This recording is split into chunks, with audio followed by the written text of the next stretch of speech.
Hi, everybody. Thank you very much for joining us here for this pre-match press conference ahead of India versus Namibia tomorrow in Dubai. We're kindly joined by Bharath Arun of Team India, who will be taking questions today. Hi, Bharat. How are you doing? One life cycle as a coach is now going to complete as far as your career is concerned. So tell us about your experiences, your learnings, your high points, your low points as an Indian team bowling coach. I think it's been a great journey for me, especially it's been an outstanding journey. There has been ups and downs, but I think the team is in a much better position than what it was when we started, and pretty happy about it. The highest point of the career would be the kind of the bowling that we have. We set about winning a lot of test matches overseas. That is what we strived hard to achieve. And as a team, and we went about achieving that. I think the highest points could be the two back-to-back wins in Australia, and also us more or less winning the series in England. Of course, there's one more test to go, but I think the performance of the team during this English series was outstanding. Baidur Jo Bose and then Kushan Sarkar. Bharat sir, firstly, congratulations on a brilliant journey. The best part about the time you had with the team was that the bowling was considered one of the strengths of this team. Like before we had the batting, which was the strength, but now the bowling. But coming to this World Cup, do you think in the first two games, was it a case of the bowlers not rising to the challenge, or would you still say that the batsmen should have done a little better? Because at the end of the day, that could be the reason why India may not qualify for the semi-finals. See, I'm not trying to give any excuses, but I think this World Cup, the trend has been the team that wins the toss has a big advantage, especially when you're playing in the Dubai stadium. And so the wicket kind of eases out as when you come on to bowl the second time. It's no excuses. We should have done better. We should have batted better. And also the first match, we had a chance to defend our total, but we looked a little below par. Bharat sir, Kushan here. Hi. Congratulations on a fantastic journey with the Indian team. But I would like to know, it took you at least good 4 or 5 years to create a world-class bowling unit. Ishant, Shami, Jasprit, Umesh.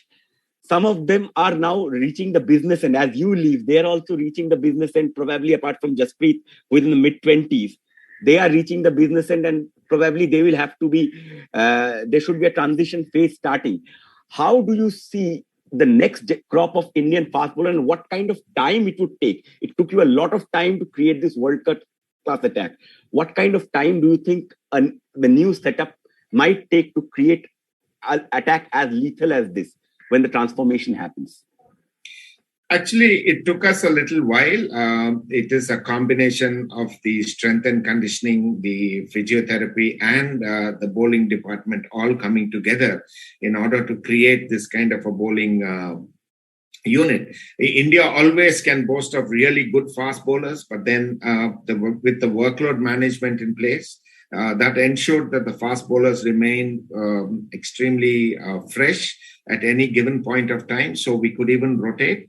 And going forward, I think India's talent is also exciting with the likes of Mohammad Siraj coming in and Prasidh Krishna, and there are a lot of exciting fast bowling talent in the country. With the workload management in place, which I'm sure is going to go forward, I think we would be a force to reckon with in the near future too.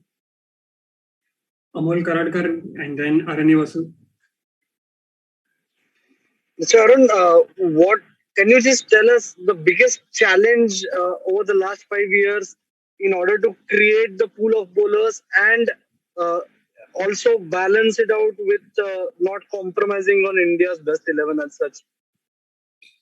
See, to begin with, I think Ravi and Virat got together and they wanted to put up a team that could win in all conditions. And in order to do so, it was important that we had a very balanced. Everybody knows that we had a very, very one of the best spin attack in the world. Also, it was about creating another force that would complement our bowling that could suit in all conditions. And so all of us came together and said, we have enough fast bowlers, but we need to create a lot more discipline in their attack, and also to make sure that they remain fresh throughout. That is the only chance of us winning. And also they took a bold step, the team management and the captain took a very bold step of always facing, playing 5 bowlers at any given point of time. I think that was the most positive move that happened, and that helped us to win 3 major series abroad. 2 were back-to-back in Australia, and also one we came very close to winning the series. It hangs in balance for the just one test match that remains. So I think it's a combined effort of everybody put together that has really created this force, and I think this legacy will carry on. Arun sir, Arani this side. You talked about workload management being critical to form this pool of fast bowlers. Going ahead with so much of T20 cricket, one-day cricket and test cricket, do you see the need to have different sets of bowlers for different formats? Because there's a lot of work that goes into Jasprit or a Mohammad Shami right now. To maintain that, do you think that India could look at things that way, that we need 3 sets of or 2 sets of bowlers for different formats? Absolutely. Not only the volume of cricket that our country is playing, it also remaining in the bubble and playing. It's not, I can guarantee that it's not very easy to be in the bubble and keep playing throughout the year. They do need sufficient breaks, because I think even the mental health is going to be very, very important going forward. And this is going to be the norm for us, at least for the next 1 year or 2 years. So it is important that we have, in our country, we have a very, very good pool of fast bowlers. There is enough talent in our country, so we can afford to field different teams for different formats. That way, it's not only also we understanding the different talent that is available, also it keeps our bowlers mentally and physically very, very fresh. Gopal Krishnan Vishwanath. Yeah, Bharat, not long ago, a few days ago, actually, Virat said that the last 4 years were not necessarily winning trophies and titles, but about, changing the culture of the team, playing fearless cricket, as you said, playing 5 bowlers. Do you agree with that?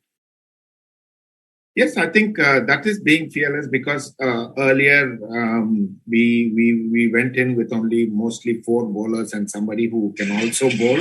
But right now we are going in with 5 regular bowlers in any given team that we have. So I think that is a first fearless step, because we said that the batting group needs to step up. We need to take added responsibility if we need to win matches abroad, and we need to take 20 wickets all the time. So that went into us playing this combination of at least 5 bowlers in every match. And to us now, with the wicketkeeper being a very good batsman, also helps the cause. Shivang Mishra from Z News. Hello, hi Bharat. My question to you is, are we missing Yuzvendra Chahal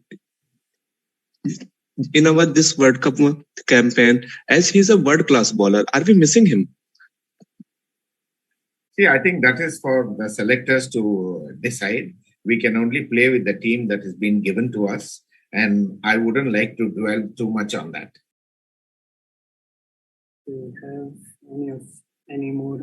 Yes. Raju Vishwanath. Yeah, hi. Thanks, Molin. Hi, Bharat. You just were talking about all the achievements which the Indian team have had this year, especially the wins in Australia, reaching the final of the World Test Championship, and obviously the series in England. Given all that, how would you describe the mood now that on a T20 World Cup we are on the verge of probably being eliminated or at the mercy of another team's result? How would you describe the mood in the camp?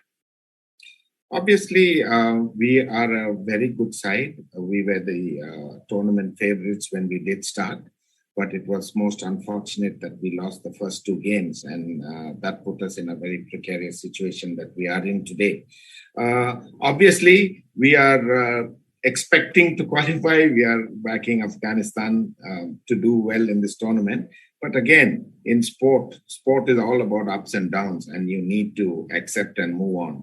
If you need to give out your best at any given point of time, it was the entire team's endeavour to do well in this series, but that was not so. I'm not trying to give any excuses, but I think the toss plays a very, very, very vital role in a match like this, which I think the toss shouldn't be of any consequence.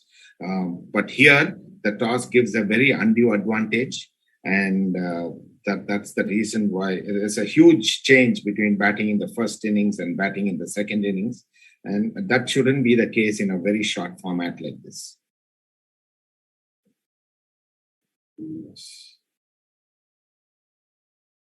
Final question now, Devashish Sen. Bharat sir, would you say that the IPL was the perfect practice going into the T20 World Cup? You talked about workload management. The fast bowlers have been playing for their different franchises, and then so would you? I'm not saying that you blame, but can it be held as a factor? You mean the IPL? Yeah, just after the IPL, the workload. You talked about workload management. Just after the IPL. The T20 World Cup happened. So do you see that the fast bowlers, especially talking about the fast bowlers? See, again, it's definitely being on the road for 6 months is a huge ask. I think the players haven't gone home ever since they had a short break after the last IPL, and they are in a bubble for the last 6 months. And I think that takes a huge toll. So very specific to your question, maybe a short break between the IPL and the World Cup would have done a lot of good for these boys. Thank you. Thank you. Thank you.